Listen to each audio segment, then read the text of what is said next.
Most men are one confrontation away from being exposed. They talk about being alpha, but they've never thrown a real punch. You can't fake the confidence that comes from power.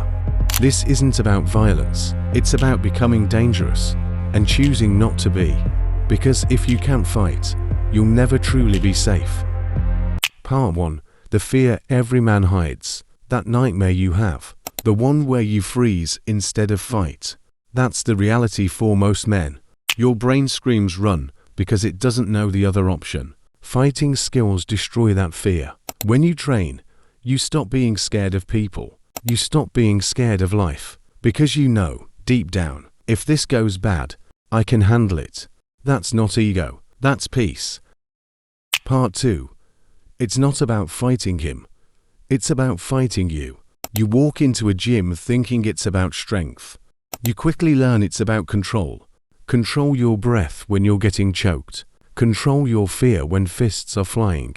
Fighting rewires your brain. You stop reacting emotionally. You start thinking strategically.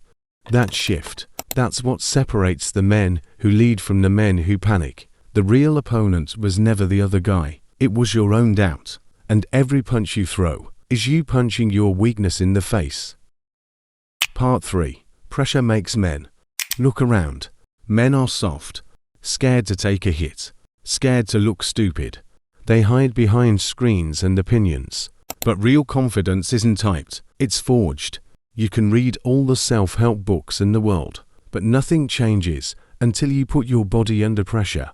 Pressure forges diamonds. Pressure forges men. True strength is having the capacity for chaos and imposing total control over it. Part 4. The quiet alpha confidence. When you know you can fight, everything changes. You walk lighter. You talk slower. You stop seeking approval. You carry a quiet confidence that doesn't need to announce itself. The man who's been through war in the gym doesn't fear chaos on the street. He becomes calm, focused, unbreakable. The final lesson. A man who can fight never goes looking for one. The real power isn't in the knockout. It's in the restraint. Train your body. Sharpen your mind. Control your chaos. This is what it means to be the quiet alpha.